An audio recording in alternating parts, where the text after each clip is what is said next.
look like we're ghosts here.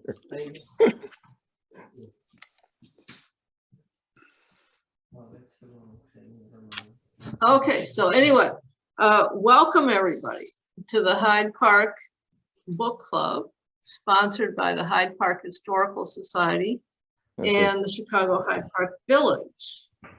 And tonight we are delighted to welcome Anara Guard and Gay Guard-Chamberlin, sisters of the legendary Sam Guard. I'm sorry, daughters of the legendary Sam Guard, who are going to do Sibling Revelry tonight, which is a reading of both their published and unpublished poetry. And I'm going to start off with the introductions. Anara Guard is a poet and fiction writer who grew up in Chicago and now lives in Sacramento. Her poems have improbably won both a John Crowe Ransom Poetry Prize from Kenyon College and a Jack Kerouac Prize. Oh. She has a master's degree in library science from Simmons University, Boston, where my aunt got her library degree. Her short story collection, Remedies for Hunger, was named Best Book of 2015 by the Chicago Book Review. Anara's debut novel, Like a Complete Unknown, is set in Chicago in 1969 and will be released in March 2022. Gay Guard-Chamberlin is the author of Red Thread Through a Rusty Needle. Her poems have been published in a variety of journals and anthologies. She is a visual and performance artist with a master's from Columbia College, Chicago in Interdisciplinary Arts. Gay lives in the Devon area of Chicago, teaches poetry and art to adults and children, edits manuscripts, and as often as possible writes and reads poetry with her sister as Sibling Revelry. Sibling Revelry is the ongoing collaboration of Anara and Gay. Their practice of exchanging drafts for each other's feedback led them to simultaneously publish their debut poetry collections. They have given readings in person in Sacramento and Chicago, as well as on Zoom, and co-lead workshops for writers and would-be writers. So we welcome you both, and I have made you both co-hosts. You can take over the screen at this point. May I ask a question before we start? Could the host mute everyone else except for Gay and Anara? Thank you, Claudia. That would be helpful. Yes, and we will do that. Dottie, you want to work on it? It's done. Good. Anara, take it away. You're muted. You have to unmute yourself. It's like a joke, you know, a Zoom joke. Okay, am I unmuted? Yeah. Okay, great. Very good. Well, first of all, thank you to the Hyde Park Historical Society and to the Hyde Park Book Club organizers, in particular, Dottie, Michael, and Carol, for the invitation. We're very happy to be here. And it's wonderful to see friends from across the country and from so many different parts of our lives, from when we grew up in Hyde Park, from work part of our lives, school years, volunteer things that we do. I kind of feel like every decade of my life is being reflected on this screen, which is wonderful. And with so many people, we may not be able to do a lot of Q&A with audio. So we're going to really encourage you to use the chat feature as much as possible. But even so, with being able to see you on your little postage stamp, it will be great if you can give us as much feedback as you can, since we can't hear you laughing or booing or whatever. So you can do thumbs up, you can do applause, you can use the little reaction buttons on your screen. You can do this, you know, whatever you feel like. It will help us to sort of see your reactions as much as we can. And if there isn't time to get to everybody, we will put our email addresses up at the end, and you're welcome to get in touch with us with questions or comments afterwards as well. Take it, Gay. Yeah, so as Michael mentioned, that Anara and I have kind of a long history now of trading off writing for each other's feedback and review, and we find that we often have similar threads, and usually not intentionally, but you know, from having a shared childhood. And we've put this particular program together with Hyde Park very much in mind. And we have some new unpublished work that you'll be the first to hear, specifically about growing up in such a unique neighborhood where we grew up with our sister who is here and our brother and our dad who is here. So we're real pleased about that. So we're going to get started. Anara is going to start us off with, we're going to do some poems about childhood, and these are from our books, these next few. Great, yeah, so I'm gonna go back in time to a time when milk was delivered in glass bottles to your doorstep, which some of you may remember. And also when, if you were tardy to school or absent, you better bring a note signed by one of your parents. So this is called excuse note. Please excuse our tardiness today. Our mother overslept, so we did too. She didn't wake us up like she should. And when she opened the front door in her bathrobe and socks, she said a bad word at the milk jug. Its paper cap was lifted up. A frozen cylinder of pale ice rose out of the mouth of the cracked bottle. My little brother laughed. It looked like a push-up, that ice cream treat we sometimes got from the drugstore at the corner. But we were disturbed, my sisters and me, at how the ice had thrust itself upwards, its paper cap askew. Mom cursed the milkman. Why didn't he ring the bell when he left the bottle on such a frigid morning? But we knew that all this was her fault. The thrust, the ice, the broken glass, our tardiness today. Cute. Yeah. All right. During that same time period, one of the things that we did in Hyde Park Kenwood was go on Easter egg hunts in people's yards. And then for about a week or two, we'd be eating eggs for lunch, you know, hard-boiled eggs for lunch. And so this poem that I dedicate to my siblings is based on something that happened one unfortunate post-Easter hunt lunch. It's called Easter Eggs for Lunch. Easter eggs for lunch. I remember how we four liked to crack each hunt's hard-won hoard against our hard-boiled heads, and the year the yoke was on us. Like a magician's trick, the sleight of hand was seen at last, while we stared at one another paired across the dining table, gooey raw egg running down our shell-shocked faces, pretty pink and green shards nestled in our hair, mouths agape like baby birds, super glued to our chairs until laughter scrambled with our tears. A That true really did story. happen, yes. A true story. We never did figure out who it was that had dyed and decorated raw eggs, but somebody did. Not recommended. No. My next poem is called Hole in My Head. And again, I think a lot of people can relate to this, especially in these COVID times when we forget a lot of things fall out of our heads.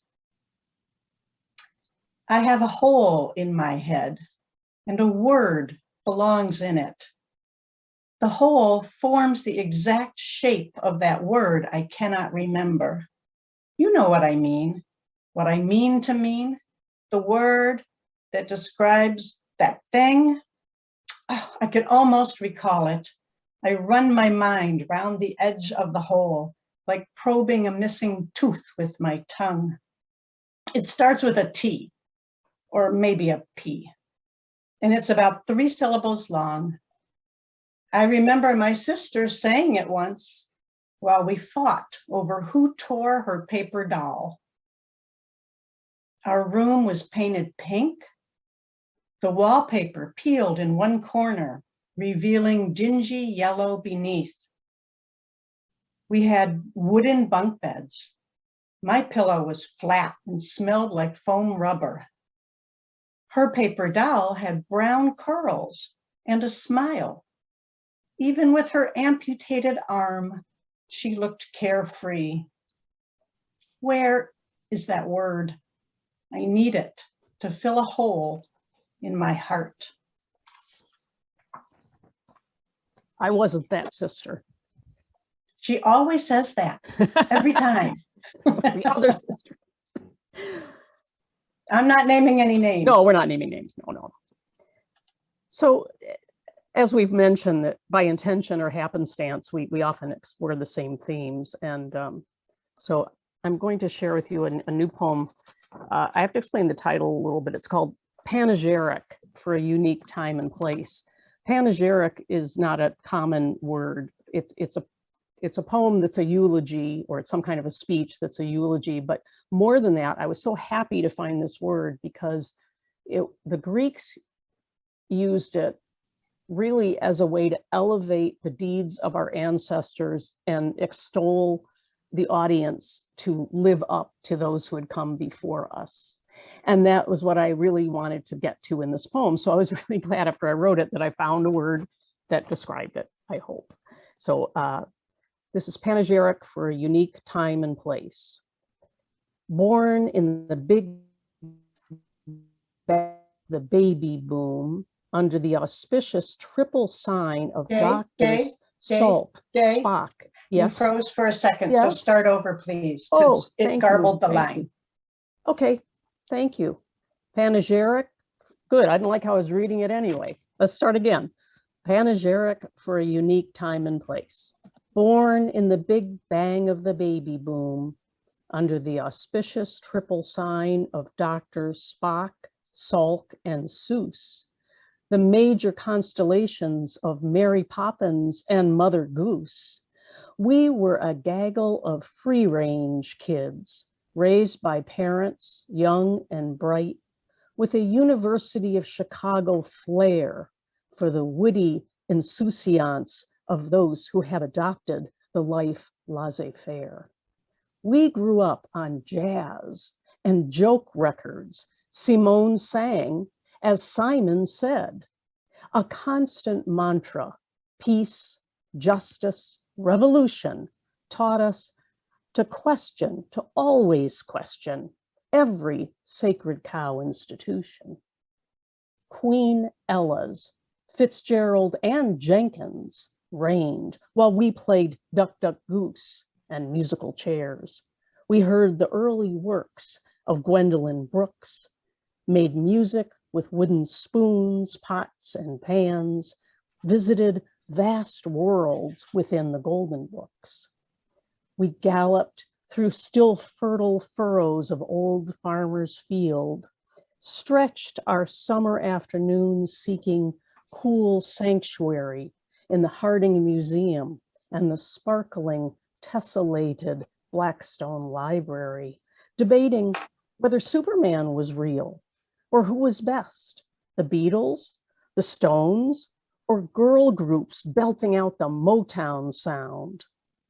We lucky few who grew up then inhabiting our own island inside a town have carried those early lessons for life, and now more than ever revere the not so apparent art behind the easygoing ways we were taught, hand to hand and heart to heart.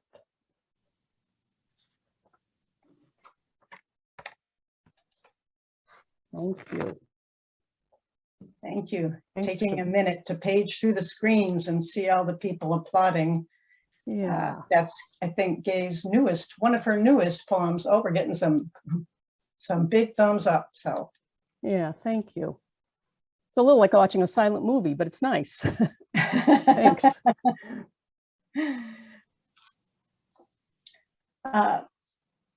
So often, Gay and I find that we're exploring the same themes and we don't always know it in advance. When we were sending each other poems to include in our poetry collections, we discovered, oh, we each have a poem about horses, and we each have a poem about this, and we each have a poem about that. So it's not too surprising that we would both be writing things about this unique neighborhood that we grew up in. The piece that I'll read, which is also unpublished, is called Pentimento, which is an art technique in painting in which the paint is applied over another image thinly enough that you can see the bottom layer coming through. And I composed this on one of my return trips. For those of you who don't know, I live in California now, so it's kind of a journey to get back to Hyde Park. But when I make it there, this is what happens. I wander the streets and sidewalks of my youth, accompanied by ghosts. They wave from windows of the buildings where my friends once lived. They hover where I expect to see shops now vanished.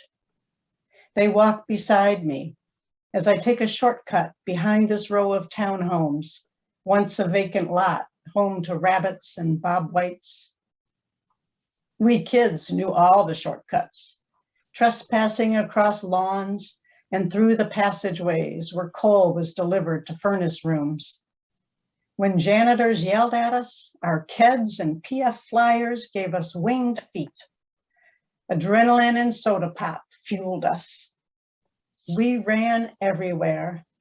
Park fences were meant to be scaled, and every low wall was for teetering along, heel to toe, practicing our tightrope walks. In the small park next to the Eagle Tavern, we played Crack the Whip, screaming as only young teenagers can. The tunnel leading under the outer drive to the lakefront echoed with our shouts, and we emerged into a kind of heaven, the grassy point with its beat of bongo drums. We jumped into the lake with all our clothes on, then stretched out on the warm blocks to dry. Now, over there is the empty corner where Carl gave me my first job selling newspapers from his green wooden stand while he ate lunch inside Steinway's next door. He paid me a penny for every minute, counted out from the coins he kept in an old muffin tin. Later, I worked at Swain's drugstore on 53rd Street. It's been replaced, and yet I can still see its windows full of posters advertising Robitussin cough syrup and Dippity-Doo hair gel. Here's St. Paul's Church with its coffee house where I learned to play chess, not very well. Ambling down 55th Street, I long to have sleepovers again with Lisa and Patrice and Edie, listening to records, talking about boys, dreaming of the day we'd be able to leave. There's an apartment where we used to buy pot, and there, and a basement where a red-headed kid lived with his mother who turned tricks. His bed was a sheet of plywood placed over the bathtub, so that when she had a guest, he could close the door and pretend that he had a room to himself. We all used to crowd in there, 6 or 8 of us, to keep him company. I don't know what happened to him, and the Eagle has vanished, along with record stores, head shops, all the dive bars, the alley I darted through to school, so close that I could leave my house with only 5 minutes to spare, is a gated space now, for residents only. but ghosts slip past gates and through the spaces between iron bars. My memories are shapeshifters that cannot be contained. And I travel these strange, familiar sidewalks with my old friends beside me, the ones who know that it wasn't the cars or the cops or the grown-ups who owned this neighborhood. It was us, the rowdy kids. Yeah. It's amazing looking around and seeing some of those rowdy kids growing up here. And some of And, their parents. Some of their parents. So, yes. you know, sorry Yeah. if I tattled on you. You know, I know a lot of people are here still, you know, eating supper and such, but the more people that can show their pictures, the more pleasure you're bringing to the poets. I'll tell you that. It's just really nice to be, even though, as Anara said, your postage stamp size, it's wonderful to see you when and where we can. And for those of you who aren't from Hyde Park, we'll actually show you a couple of images in a few minutes so you can share in the memories with us a little bit. Yeah, and for those of you who don't know, Anara mentioned the point. The point is what everybody calls this area of Hyde Park that's the promontory that sticks out into the lake.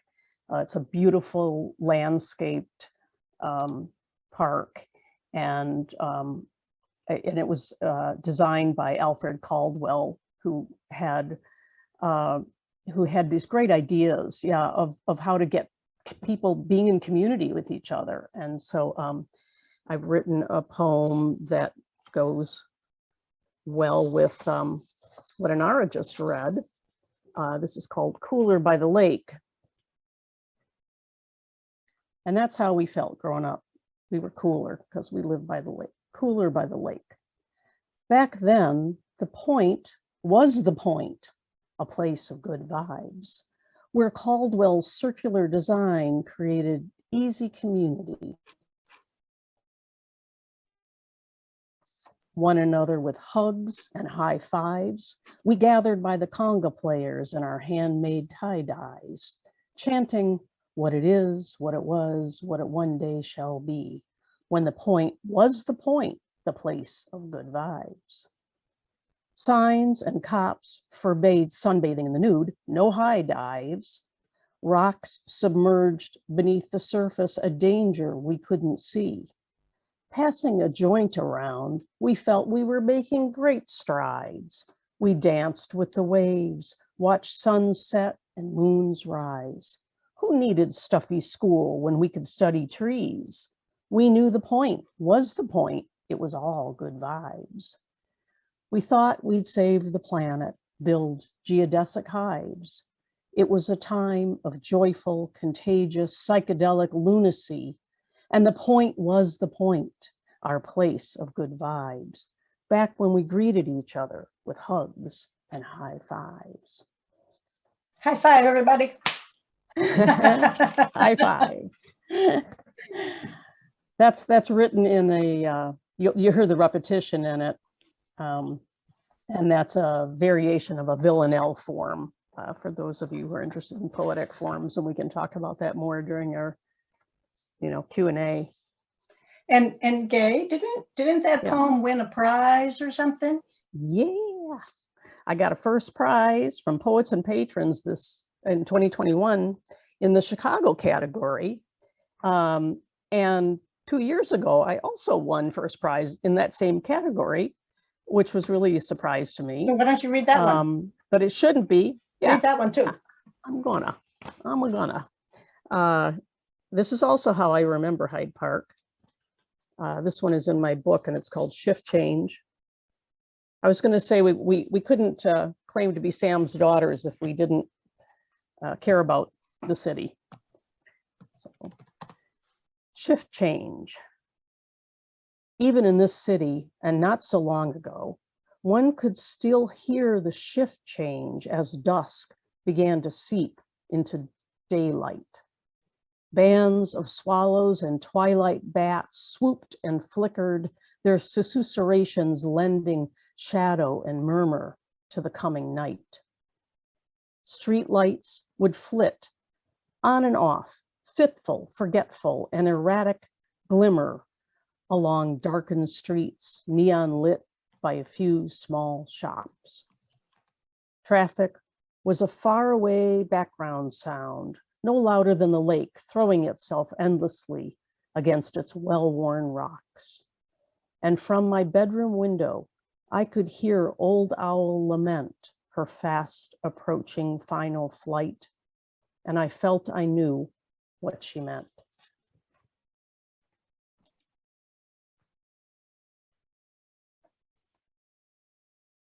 I did see a huge owl from my bedroom window on 48th and Dorchester, Dad. Sam, just want you to know that that wasn't a dream. I did see it. I'm seeing lots of wonderful comments and questions in the chat. Jane Manister, my friend in Dallas, wanting to know, who spent several years in Hyde Park, wants to know if anybody remembers the submarine. And I know a lot of you do. And there's some chat too about trying to save the point yet again.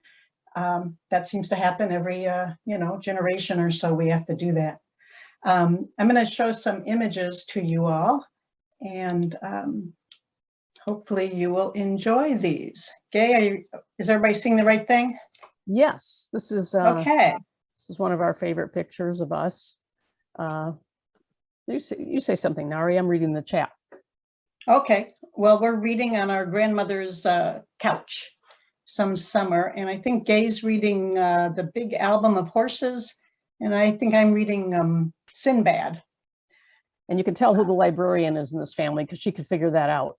I would never be able to figure out what we were reading, but we were introduced as being the daughters of the famous Sam Guard, and for those of you, here he is after a trip to the hardware store. Yeah, just a little knickknack he picked up. We did have a car engine in our bathtub for a couple of years that he had taken apart. So it really wouldn't have been unusual for him to come home with something like this. Good picture of Sam, isn't it? Yeah. I referred to the eagle, and a couple of people lamented its passing. Here's a little memory for you. The Eagle was a great pub to hang out in, and I believe Sam could make one beer last about 6 hours there, mostly because of talking, but he knew how to nurse a beer. I also talked about the newsstand. Here it is a couple of years later. It was no longer green at this point. The weird thing in front of it is one of those traffic control boxes that's sort of blocking the view. This was outside of Steinway's at Dorchester and 51st, or Hyde Park Boulevard. And if the picture were bigger, you'd be able to see both Jet and Penthouse in the window on display. But I remember mostly selling the tabloids with all of their weird stories. I learned a lot reading. Sometimes some very unfortunate stories that you brought home. Yes. Very yes. upsetting. Yeah. Next, here's a typical picture of the point. Photo credit goes to Mike Meschenberg, who's a current resident. And he put this up on Facebook in the Hyde Park Classics group. So folks hanging out and just doing their thing. And then our friend Kenny is with us. And these are the conga players, that the sounds of the drums could be heard coming from the point at all hours, night and day. And there he is, front and center.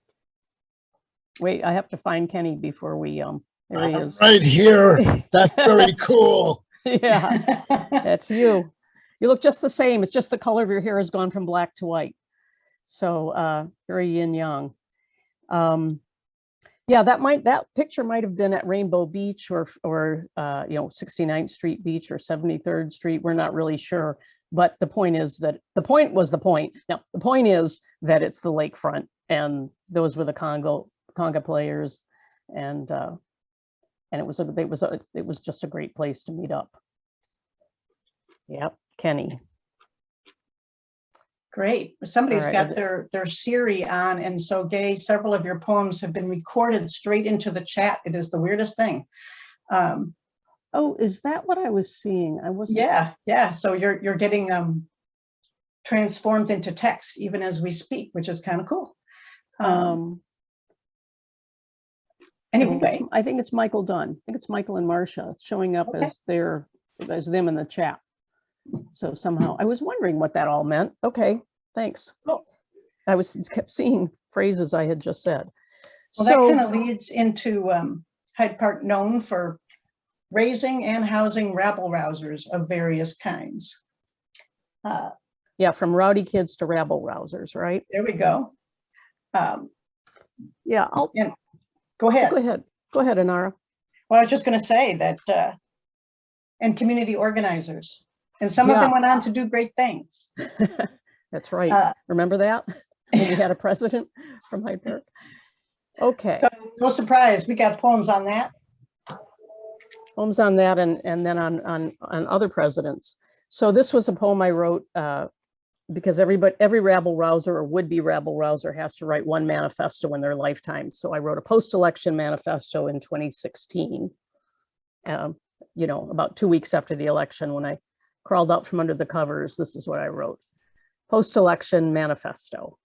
Distraught, depressed, yes, but do not fret, dear friends.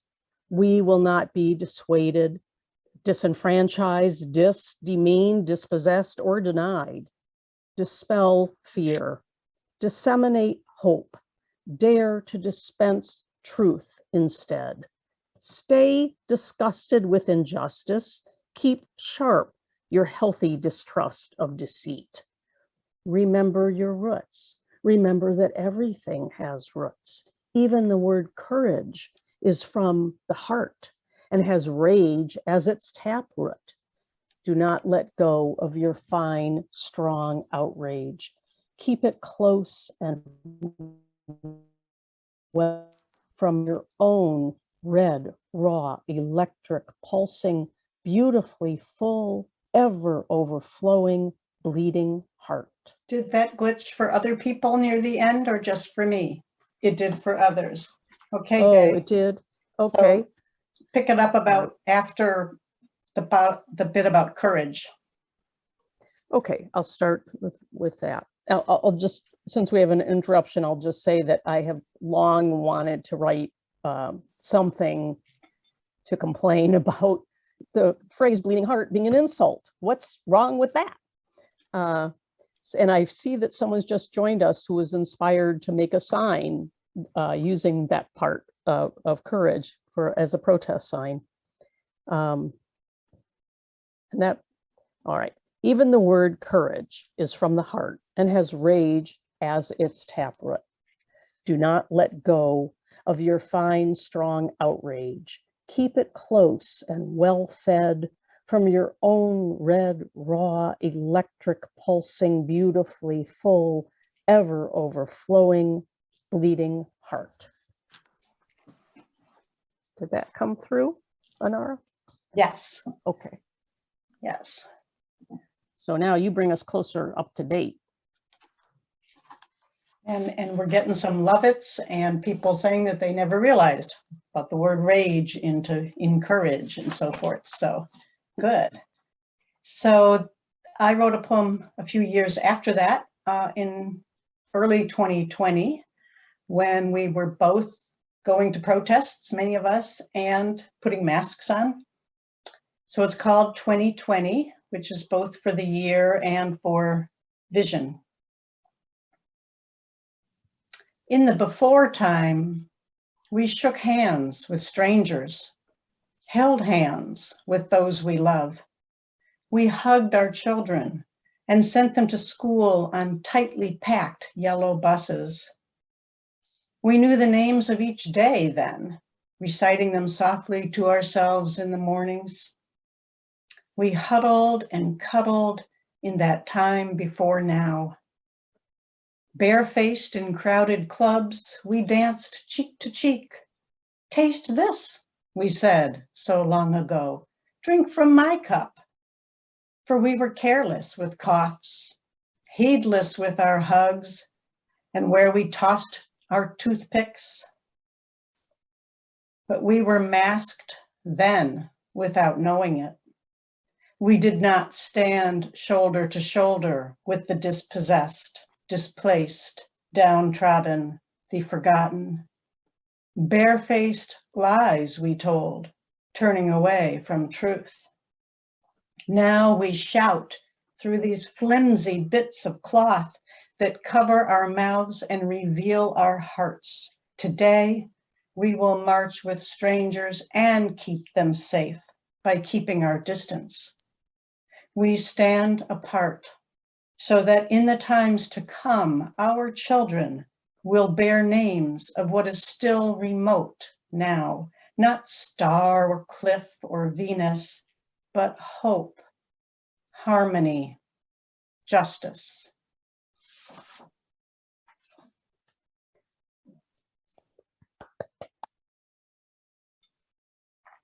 Thank you. Oof. So we're going to switch to some short poems. Give ourselves a break. Mhm. Just one moment, and I'm going to get this one from my book.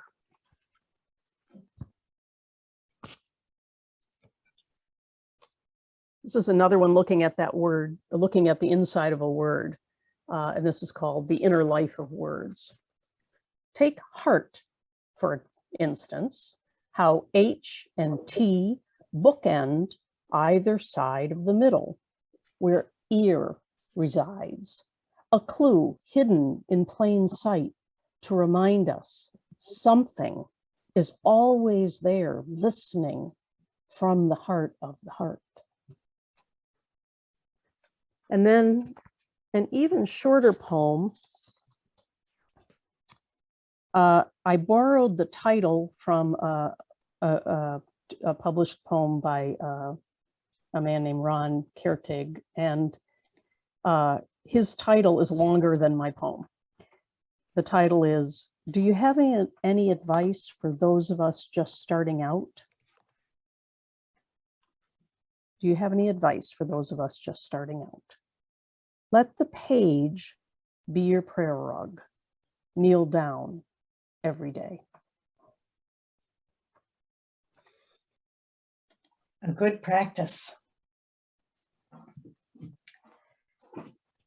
So before we open it all up for more discussion, I'm going to give everybody a preview of my first novel, which will be published, released on March 8th. So y'all are getting the sneak peek tonight. This is it. I'll show the cover again later. It's called Like a Complete Unknown. Yes, that's from the Bob Dylan song. Every chapter has a song reference. And it's set in Chicago, naturally, in 1969, 1970.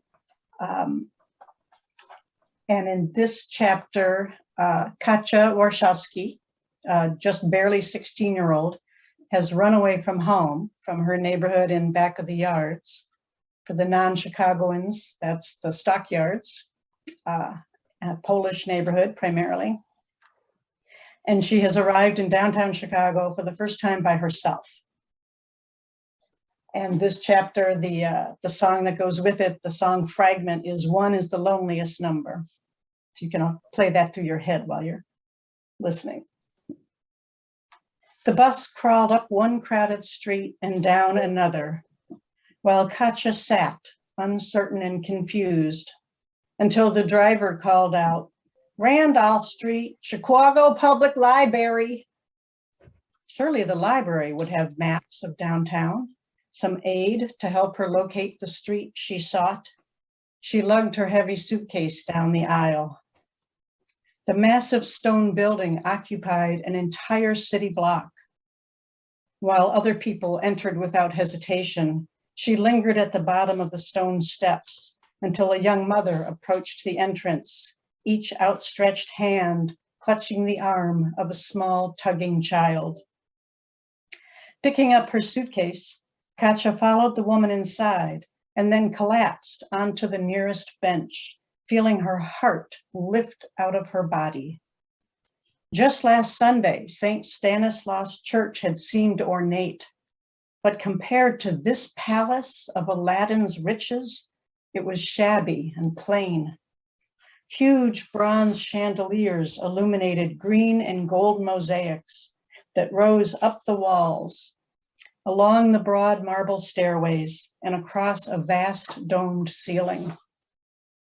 Abalone gleamed in elaborate curlicues, twining into endless garlands and wreaths. Embedded in the soaring ceiling were letters formed by mosaic tiles, and she tilted her head back to squint at the unfamiliar words. Latin for sure. Or was that Greek? Astonishingly, no one else paused to look up. They stood in line at a long wooden desk, waiting for the disinterested librarians to stamp their books. Katja ventured up the broad staircase, trailing her fingertips along its cool marble balustrade. At the top of the stairs, she wandered into the children's room, where little kids squatted around a librarian who sat on a low chair in a patch of sunshine, reading aloud from a picture book. A handful of mothers had pulled their chairs together in one corner, where they whispered among themselves. Katja's feet made no sound as she crossed the green carpet. At the far end of the room, old favorites welcomed her from their shelves, their titles on the worn spines as familiar as friends: Black Beauty, Little Women, Heidi. National Velvet lay open on a nearby table, waiting for her to arrive, and she sank into an armchair to read. The sun warmed her head. The librarian's sweet voice was rhythmic and soothing, and far away, a palomino horse whinnied. It nuzzled her shoulder with its soft nose and shook her. "We don't allow sleeping here," the horse said. An unfamiliar face peered at her, dark eyebrows pinched above tortoiseshell glasses. The librarian pointed to her suitcase, whispering, "You might miss your train." "Oh, yeah, my train." Katja retreated down a corridor and found the ladies' room. Locked in a stall, she counted her money. Between her own small savings and what she'd taken from her mother's housekeeping fund, borrowed, she reminded herself, I'm going to pay her back someday. She had $64. It seemed like a lot. She slipped most of the bills into her knee sock, keeping only a few dollars in her pockets. Pushing her limp hair away from her forehead, she wished she had thought to pack barrettes, but she could buy them now, along with some lunch. Outside, blinding light refracted off the sharp edges of stone buildings.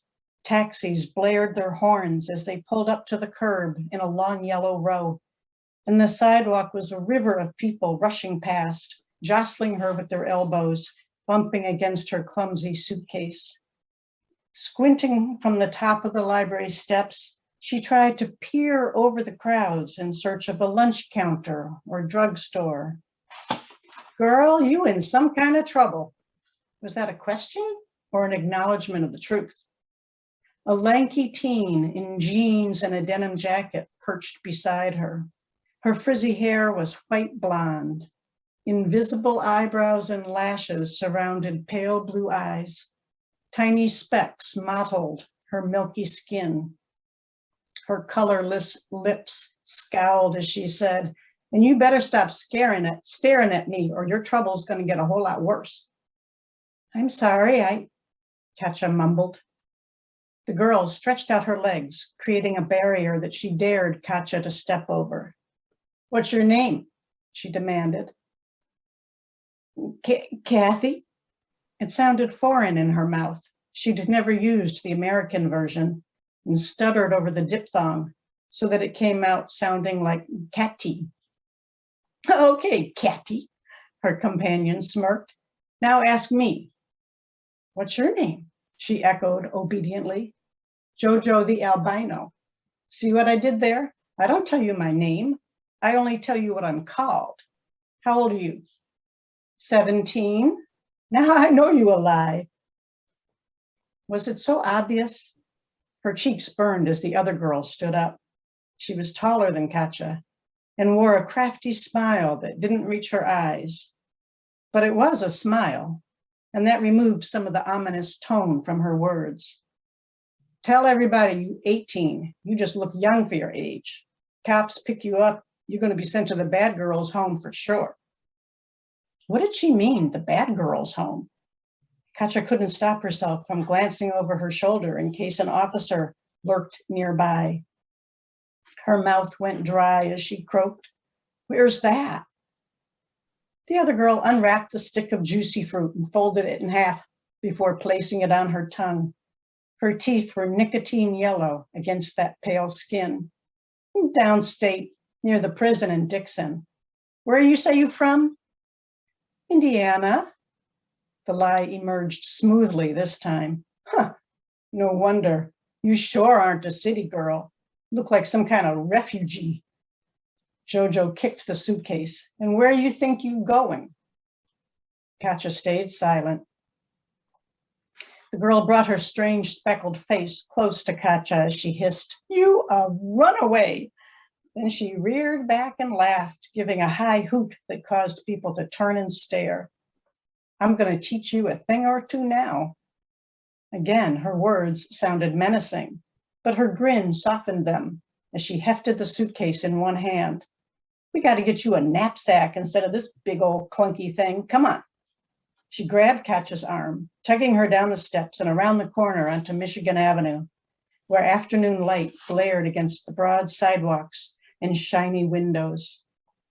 Jojo's long legs navigated the sidewalks with ease, but even without the burden of her suitcase, Katja struggled to keep up, her overstuffed satchel bouncing painfully against one hip. As they dodged buses and taxicabs, her new friend tossed information over her shoulder. "Go to the YWUCA if you need a cheap room, but be sure to tell them you're 18. You better get yourself a fake ID. It'll cost you maybe $20, but you're going to need it." Katja, out of breath, wished she could stop to write down the advice. At last, Jojo halted in front of an Army-Navy store. Its windows were crammed with folding cots, camouflage netting, knives, camping lanterns. "See those knapsacks? $8, and they got all kind of pockets for your little things. Carry one of them around, and you look like a tourist from Europe instead of some runaway from the Indiana dunes. You go in and get it, and I'll watch over your stuff out here." The tall girl straddled the suitcase with her long legs and folded both arms over her flat chest. That vacant blue scrutiny still made Katja uneasy, but clearly nobody would get her suitcase away from Jojo. It took a few minutes to find a clerk among the revolving racks of army jackets and pea coats. Katja pointed to the knapsacks, and the clerk used a long pole with a crook to snag one.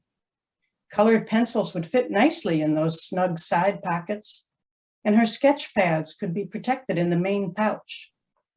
She fished $8 out of her sock, and with a surge of confidence, slung her new pack over one shoulder as she pushed through the front door. Jojo and the suitcase were gone. That's all you get tonight. It's leaving you on a cliffhanger, and you all should buy the book because it's really a good read. And you don't just have to take it from me. And there's other people here, like Ronnie Hartfield, who have reviewed it. So you can talk to her. Okay, well, we'll do a little commercial here, and then we'll open it all up for more. Sure, before we do it, Nari, Yeah. one of the people let me know that they couldn't hear a couple words that I said. And since that last poem I read was 11 words, not hearing two of them is substantial. So I'm going to say it again. The poem, the title is, "Do you have any advice for those of us just starting out?" A borrowed title. And the poem is, make the page your prayer rug. Kneel down every day.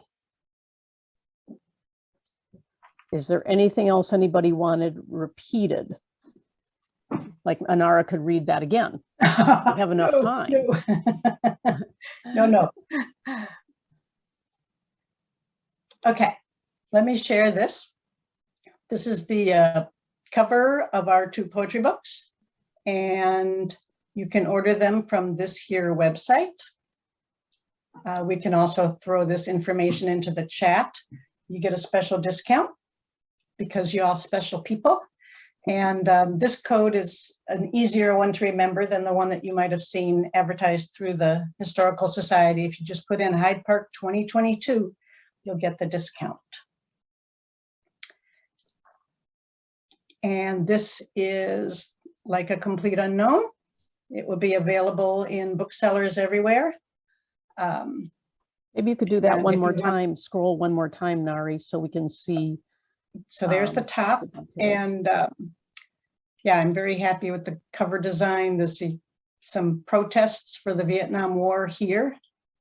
And this is a photo from the stockyards in her suitcase, and she's barefoot because that's the kind of times that it was. So those of you in Hyde Park, if you want to request, seminary books or 57th Street books to carry it, they can order it from their usual suppliers. And then last but not least, I want to put our email addresses up so that if you have any questions or comments that you don't get to say and you want to reach out to either Gay or me, that's how you can reach us. And I think Dave will throw those into the chat too, so that you can copy them from there. Yeah, thank you, Dave, Anara's husband. Thank you. All right, I'm gonna stop sharing. Anara Ward Miller asked if we have any poems about our father. Our father is a poem, and we certainly get a lot of ideas from him. Also, I think that's where I get my desire to dissect words, because Sam has a wonderful way of creating new words. Yesterday, Doug and I went over for lunch, and I made these popover rolls, which we call puffy rolls, and Sam called them puffins. So now they're puffins. I mean, that is the name now. That it's clear that was the perfect name. So there, yeah. Just one small example, but no word. I don't have anything to share with you on that. Sam, can you unmute? You want to say something?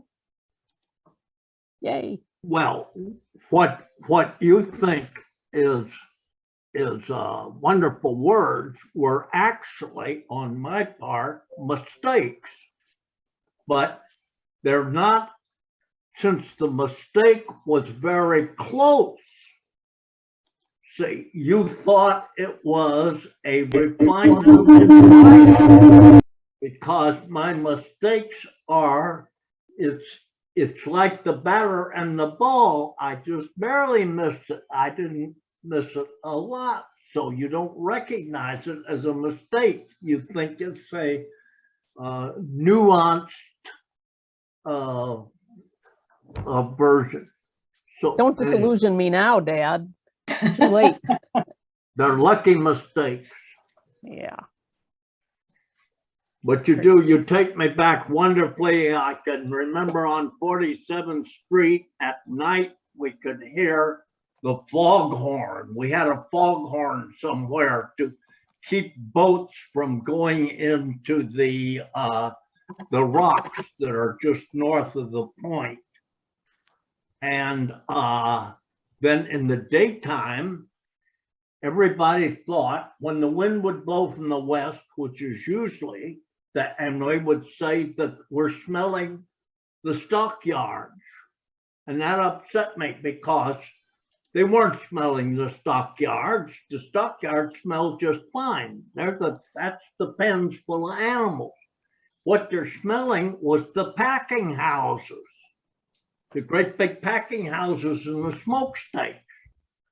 But I never could straighten any of these urban people out on that. You know, what stinks around here? Okay. Does anybody else have some comments? Apparently, we've got 2 more minutes. Well, Well, we got more now. Pam We have and more than that. everybody, yeah, we've got a huge number of comments in the chat. Dottie, can you sort some of that out? Huh. Just a second. Because I've been watching the chat. And comments have been coming in fast and furious. Keep us going Yeah. for another hour. And we're trying to go ahead, answer the Dottie. ones that are questions, and but thank you for all the praise. I'll blush over that later. I can only take in so much praise at one time, but I'm happy to answer questions. So Can you hear me? Ronnie, for some reason, we're getting feedback. That's too bad. We'd really like to hear from you. Now so you're Ronnie, muted. you're muted again. Why don't you try again to unmute? No, you're still muted.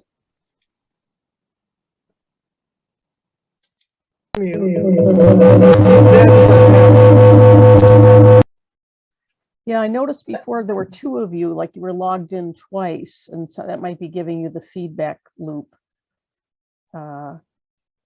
Yeah, if you're on your I don't know how phone to fix and that for you. yeah, Are we allowed to speak now? you are, Kenny, Yeah. absolutely. So Anara, your last book I read, you never finished the story, and I complained to you because I wanted to finish. I'm going to guess that the story you just read isn't going to be any more satisfying to me than your previous stories. Well, I got 350 more pages to go, so I think you'll be satisfied. It actually I has a know very I'll- complete ending. Very things come I know I'll together. enjoy reading it. I just get frustrated that you don't finish, and I have to try to imagine the end myself. Exactly. You got to do some of the work too. Is that because those were short stories you were reading before, Ken? Anara's short Yes. stories? Yes, Yeah. She has some beautiful 2 beautiful collections of short stories. yes, made me crazy. Yes, thank you. Can I ask a question? Yeah, Please, who's Melissa. speaking? Okay, Melissa Huff. I'm a friend of Gay's and I'm happy to hear you read too, Anara. This was wonderful. Thank you both. So I live near Alfred Caldwell's Lily Pool in Lincoln Park. And I'm just curious, is the point in danger? It sounded like from some comments it might be, and I just wondered if IIT is behind it, since, I mean, is supporting it because wasn't Caldwell at IIT or involved in IIT? I'm going to let somebody here, like maybe Ward Miller or Sam Guard or one of the Hyde Park historical people answer that. They're the experts. Let's let Ward do it, please. Oh, thank you, everybody. So Ward Miller with Preservation Chicago, and Hyde Park was my weekend home and my summer home as my parents were divorced. My father lived in Hyde Park with my stepmother, and my mother lived downtown. So I jokingly say I have 2 passports to both sides of town. But yes, I wanted to share that the point is again in danger. After many years, I remember a campaign when we were kids to save the point. And the limestone revetments are endangered. They want the Army Corps of Engineers and other officials want to come together and replace those with with concrete revetments, like similar points on the lakefront. And that will really destroy and impact the visual qualities and the special qualities of the point. So we're actually leading a campaign, an advocacy campaign to landmark the point, Promontory Point. And we're working with the Hyde Park Historical Society and Michael and Jack Spicer, who you know, and sort of make the agreements from 20 years ago valid. And we have Robin Kelly on board with us, and I think we have Alderman Leslie Hairston interested in that. It's a national register location, thanks in part to the Hyde Park Historical Society and Michael and Jack. And this is serious, and we're even considering that it's one of our nominations for our Chicago 7 Most Endangered Buildings and Places in Chicago. So hopefully we'll see those limestone revetments repaired and reset as they should be. They're in need of some type of resetting and restoration, but we really do believe that these components can be restored, and looking forward to working with all of you and many, many more to make that a reality. So thank you so much. And I just want to say, on another note, thank you, Anara and Gay, for sharing your dad with us too. He's just a wonderful, wonderful person. I always enjoy talking to Sam. We have the most wonderful conversations. And Sam, you are a legend in Chicago and in Hyde Park. And I just want to take a moment to say thank you for always being Sam. Here, here. Can I share something? This is John Appel. Only take Hi, John. 2 minutes. Hi, John. Yeah, thanks. I'm an old friend of the whole family, and I've known Sammy since I moved to Chicago, which was way over 50 years ago. I wanted to suggest a topic for a poem or for a short story. And you may remember hearing about this years ago, but if not, you know, if you want to react or respond, that's fine, but you don't have to.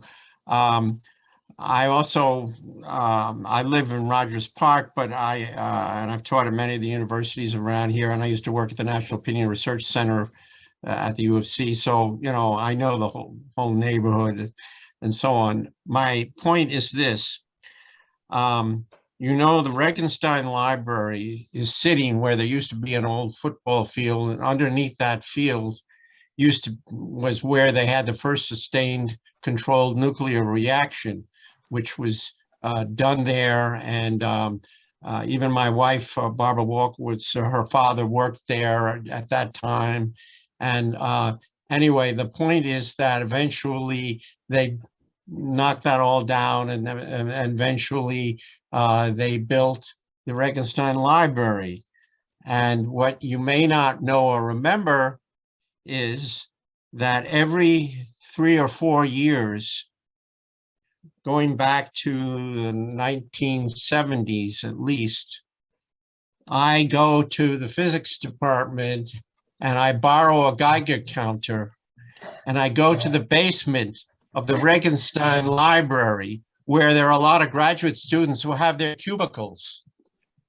And I take a reading, and up to the last year or two when I did it the last time, still, no matter when I go and check, the Geiger counter goes off the scale for radiation. That's my story, but I think it might be worth another check and then a poem, or put it into a story if you have anybody doing anything in the Regenstein Library or whatever, you know, since that's your neighborhood, even though you may be living in California or wherever you are. But I just wanted to share that because it's one of my favorite stories, and also because working down there is how I met a guy by the name of Obama, and I knew his kids and everything, and you know, so I have a lot of other memories associated with Hyde Park. But you know, he was teaching in the law school at the time. But anyway, so that's my little bit because it's so unbelievable. So you know, you can have somebody go check it out again and see whether it's still the way it's always been. And they dumped a lot of the stuff when they built the Regenstein out further out in forest preserves and stuff. They dumped a lot of the old, you know, materials that were radioactive. But Regenstein basement is still off the scale. I got to So jump John- in here because John, oh, go ahead. And Go ahead. would No, like to you say go something? first, Kate. Well, mine's kind of long, so you go. Oh. Okay, I was just going to say that John not have seen that Jack Reed corrected you by saying it's not underneath the field, but underneath the west stands in one of the squash courts, which leads me to, if somebody asks me why didn't I set any of my novel in Hyde Park, it's because you all are too argumentative and you would have been arguing with me about every single detail and what I got wrong. That's why. So Oh my it covers a gosh. lot of Chicago and there's not one scene set in Hyde Park. Okay. I just, You I gotta wanted to say a couple, I something, gotta and- say a couple things. Eddie has his And then hand Eddie up. Williams Yeah. has his hand. And and Eddie wants to is say my something. best friend from kindergarten. So that's how far back we're going here. We were best friends. So I'm so happy to see him here, but I have to say something in response to John, because John, I've actually been struggling to write a poem for 20 years, maybe, from something you said about Sam, which I'm going to tell today because it may never become a poem, but it's a worthwhile story. So John came to dinner, or we were all hanging out at the Eagle or something. Anyway, Sam's kids were all there, all four. And Sam was talking about a guy named Myron Brandel. And we all knew exactly what he was talking about. And John fell out of his chair because we all understood that Sam was talking about Marlon Brando. And so John said, Sam should open an ego-reducing salon in Hollywood for people whose heads get too big. So I always thought that was such a great idea, and it seems like it should work its way into a poem, but I haven't gotten there. Take it away, Eddie. Well, first, great to see you both again. Wonderful poems. Wonderful to hear your voices again. Gay, you sound exactly like you were sitting, like if you were sitting behind me in an assembly at Kenwood. Hasn't changed a bit. Anyway, I had a quick comment. Ward Miller, it sounds like you're involved in the Save the Point thing, and I was wondering if Walter Arnold was involved in that. Many of you will know that he is a wonderful stone sculptor, probably the best one that's come out of Hyde Park and one of the best that's come out of America, frankly. But one of the things that the Army Corps of Engineers had always been arguing was that there was no more of that limestone. That's why they had to do the concrete, the concrete abutments, whatever it was. Walter Arnold said that no, there is, and in fact, he posted pictures of this, that there's a ton of those huge blocks of limestone out on the south side somewhere. I think it's there's a big quarry south of 55. And he said that there is an immense amount of that limestone out there just sitting. So don't let the Army Corps con you on that one. That limestone exists, and there's certainly a better home for it out there on the point. So, and how do we tap into that whole adventure of saving the point? And especially for people like me who, I'm in exile in California, so I can't like protest on the street down there, but. Well, So Eddie, go ahead, Ward. I can, Ward, maybe you can speak to that better. Yeah, you know what? I think connecting with Michael Safer and the Hyde Park Historical Society and Jack Spicer, and if you'd like, you can join our free e-newsletter. It comes out each month. It's 30 to 130 pages at www.preservationchicago.org. And like I said, this is being nominated as one of our Chicago 7 most endangered, and we will announce the final candidates and the winners on March 9th. But this is something that's very close to all of our hearts. So I just want you to know we are pushing very hard to save those limestone revetments and to find new ones if possible. So between the quarry just outside of Chicago and Indiana, but you know, down near Bloomington, there's a whole quarry of Indiana limestone. And then somebody else has put up the promontorypoint.org website too. So we're all working together on this as partners, and but I don't want to take that away from the Guard family. This is their night. So forgive me for jumping in. No, Ward, this is great. We actually really love that this is happening, right, Anara? Yeah. I'm saying the royal we, but I want to make sure. But we actually have read almost all the poems that we were planning on sharing. And Anara was going to close us out with one final one. So we still have time for a little more discussion if that's what people want. But if everybody's getting tired and, you know, wants to call it, I don't know. I can't believe I'm watching Eddie shaking his head, and I'm thinking about how we, used to stomp around in a puddle together, trying out our new boots.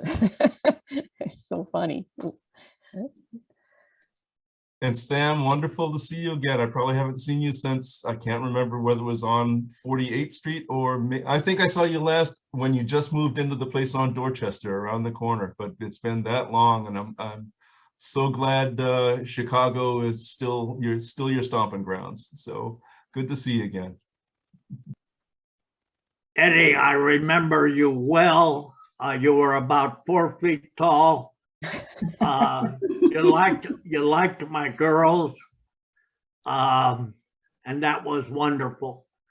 And in terms of full disclosure with the things that Ward Miller said, I must caution everybody that the English word guard was spelled G-U, and the English word ward with a W are the same word. Hence, warden, guard, a ward, a guard, and so forth. So there is a connection there that I think that he's drawing on that is more than meets the eye. Now, I would love to hear respite, or is it respite? How do you pronounce it? I pronounce it respite, and I'll read it as we close. So the answer is yes, but not yet. Sam got a sneak preview of what we were going to read, but I was thinking, Anara, maybe I'd read one more poem we hadn't planned on, which is Forecast A to Z, because it seems to sort of fit in with this environmental justice issues. This, and for those of you who are interested in poetry forms, this is called an abecedarian, and it really does go from A to Z, and current poets are doing a lot of really interesting things with taking parts of the alphabet and doing very unusual abecedarians, but this one just every line starts with A, B, C, D down to Z. Forecast A to Z. Are we anti-anteater? Do we abhor the art? Are we that bored with bees and buffalo?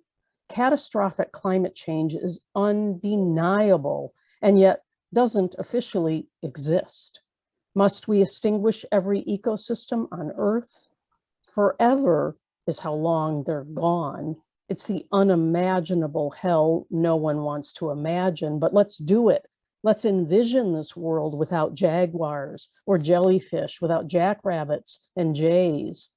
Keep picturing your own life without the delight of knowing there are marvelous monkeys playing in trees. No more trees, no more otters, no octopus, no orangutan, the orange people, the natives call them, reminding us to question all authority except that of nature.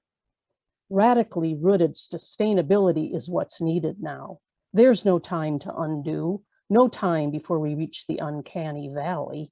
We are the condition that must change, or it will be X marks the spot where the last one died, and your name goes on the bottom line as the countdown goes to Z, zilch, zip, zero. Well, that's kind of a depressing one to end with, but Anara can lift us up again. Well, thank you all. This is also a nature poem. I'll brag on myself for a minute that this. No, wait, I'll brag on you. Okay, you can brag on. I'll brag on you. This poem took first prize in the entire state of California state poetry contest. So boom. Respite. In deep woods, language slows down. First the tongue, then the mind. With reverence we gaze. Oh, the red soil. Oh, the ferns green. We thank the cobblers and knitters who outfitted us, the trail makers, the grove savers. Into this silence, listen well. Fresh words will arise, unhurried thoughts, allowing us to ask the right questions when we return. It's one of only 2 poems I've ever composed without paper and memorized the whole thing because I was in the woods, and it was a good technique for me to practice. Maybe I can do more of that in the future. Being here with all of you has been so heartwarming and a respite for me and for Gay from our daily lives. It's really been an evening to cherish, and we thank all of you for showing up. Yes, what she said, what my sister said. Yes. And thank you both. Thank you. It was a beautiful evening. Yes, thank you. Wonderful. Thanks, everybody. Get in touch. Thanks. Beautiful. Thank you so very, very, very much. This is Marcy. My voice used to be a little different, but Oh, we know you, Marcy. Want to say something? you know, do I have 30 seconds? Yes. Okay. Sam Guard, Madison Park. Probably the year, let's see, what was it? What year that was? I can't even go back that far. The 50s when we were living there. When you 60s for sure. When Gay came to the house demanding to know if her little sister was going to be happy at the birthday party. The arm standing in the hall with the arms crossed over her shoulders, there to protect you. Anyway, this is a Sam Guard story, quick one. Coming out of my house in Madison Park, out of the building, I looked toward Dorchester, and I saw something kind of strange. I saw a pair of legs going along the sidewalk. Someone was actually crawling along the sidewalk. And I thought, who could that possibly be? And a few minutes later, I finally caught up with the legs. And by that time, there was a body attached, an upper body, and it was Sam Guard. I said, Sam, what are you doing? And he said, shh. What's her name? Whose name will go unnamed? Was walking down the sidewalk, and I really couldn't stand to see her today. I didn't want to hurt her feelings. Now, Sam, you might deny this, and I don't have photographic proof. We didn't have those kind of telephones those days, so you have to take my word for it.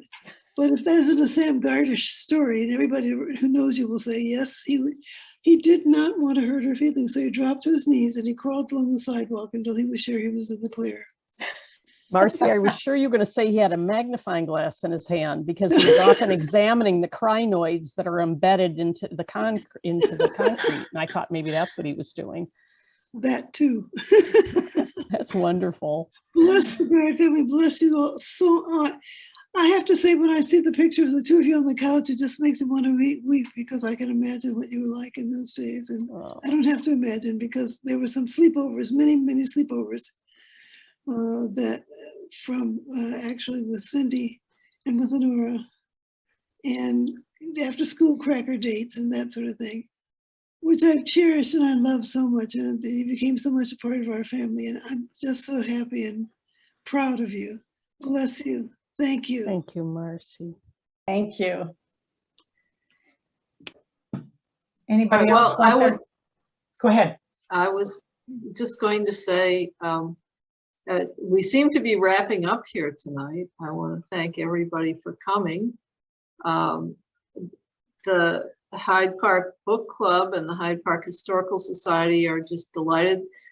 We had at one point over 80 people online here, so this is certainly the biggest event we've ever had, and a testament to Gay and Anara and Sam, Hyde Parkers all, and that's what this book club celebrates, is Hyde Park. So anyway, I personally like to thank everybody for coming. We have recorded this session, and we will be posting it to our website, and for all of you who registered, which is everybody, of course, you couldn't have gotten in here without registering. We will be sending out a notice when the video is ready to be reviewed. So again, I want to thank everybody for coming. Any last comments before we close out tonight? It was a pleasure. Go ahead. Ward? Would you, John first. I don't need to do it, but I could give you a quickie, wonderful little final story about Sammy.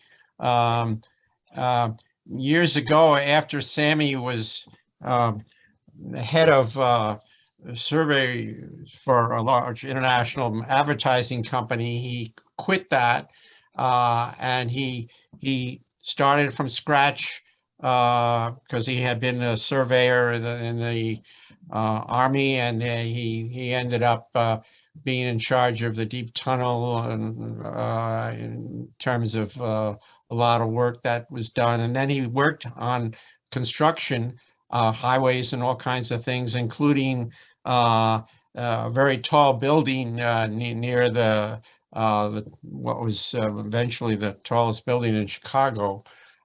And they were using concrete, and Sam stopped the pour when they were one of the higher floors, and the because he had gone back to school and he learned all about concrete and so on, and he was all certified as an expert. And the head of the whole project looked at him and said, "Why? You know, you can't just, we've got all these trucks lined up." And he said, "Yes, but you should look at the plans for the building. This particular high floor is where they were going to put all the tanks for the water for the whole building.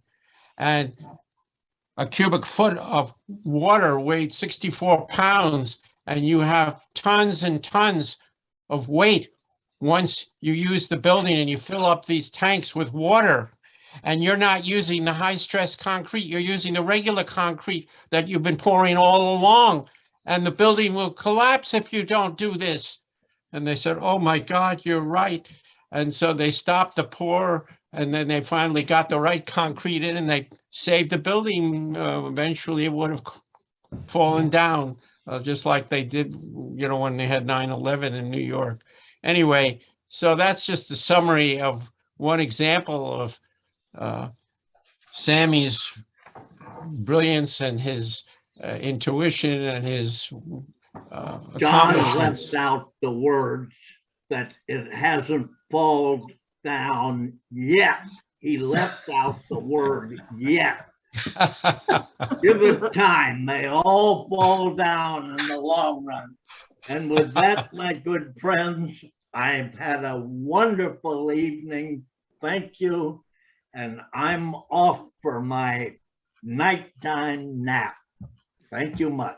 One more little thing. I want to make sure that Anara and Gay, I think you have to do this, that we have an oral history of your dad's life and his work, which is, you know, a lot of these oral histories are at the Art Institute of Chicago and the Ryerson Burnham Libraries. They're great architects and whatnot, but I think it's so important for you to capture your dad's many stories, his life and work, to do an oral history project for him. I've mentioned this in the past, and he's kind of chuckled and it's gone nowhere, but it would be great for the Hyde Park Historical Society to have that, and to have a permanent collection, not only in the society, but also in the basement of Regenstein Library, you know, where the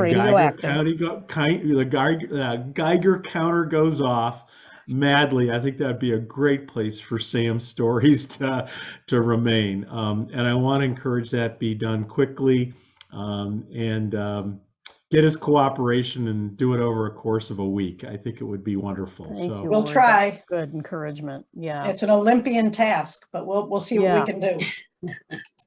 And get John's story in there too. before we go, I would like to try to give Ronnie a chance. And I wondered, Ronnie, I see you're on here twice, and I could try to, as co-host, to remove you from one, and that might make, so could I just try that? And it might kick you off, but it might give you a chance to talk.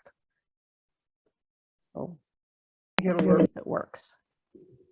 Oh, it makes me report you, and I don't want to report you. I just, oh, geez. I never tried to remove anybody before.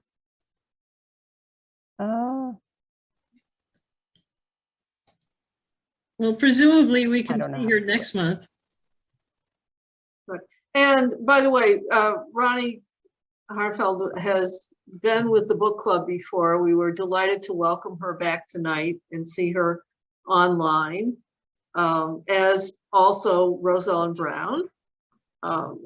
This is like a big party for all of us to get together once again, if not in person as we used to do, at least virtually online here. So this is, I feel, sort of a big family, and I welcome you, Gay and Anara, to this family. Finally, we're so delighted to have you. And as I said, this session has been recorded, and we will get it posted online as soon as we possibly can. Any other comments? Well then, good night, everybody. Happy dreams. And thank you for your lovely poetry. And thank you, Sam, for your overwhelming presence. And thank you. It's great to see everybody. Thanks so much. And good night. Thank you. Good night. Bye. Thank you, thank you. Thank Good night, you. everyone. Stay safe. Hi, Ronnie. Pax vobiscum, peace be with you.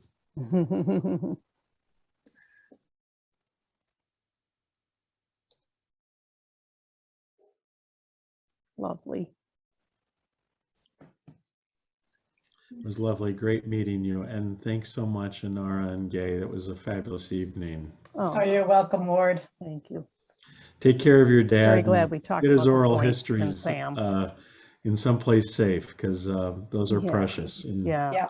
We'll Yeah. really work on he's a that. Chicago treasure. Don't Yeah. don't ever think anything less. Yeah. Thanks for we encouraging know us to it. do that. Because We know it. yeah, some of the details are definitely getting lost, and we want to capture what we can.